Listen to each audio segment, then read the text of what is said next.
Завершение строительства спортивного комплекса в Троицко-Печорске перенесли на конец сентября 2022-го. Изначально планировалось ввести объект в эксплуатацию в конце этого года, но возникли проблемы с подрядчиком.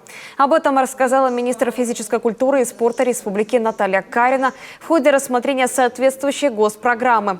В Госсовете Коми обсудили результаты ее реализации в 2021, а также планы на следующие годы. Так, финансирование отрасли спорта на 2022 год составит 946 миллионов рублей. Запланировано строительство 3 крупных объектов.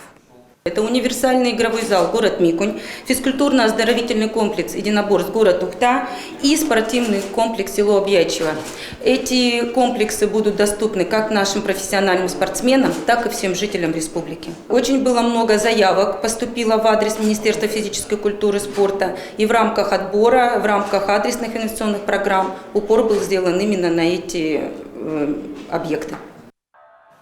Обсудили в Госсовете региона и вопросы, связанные с проведением всероссийских и международных соревнований, поддержкой спортивных федераций и профессиональных команд, созданием необходимой инфраструктуры и развитием массового спорта. Обо всем подробно расскажем в наших следующих выпусках новостей.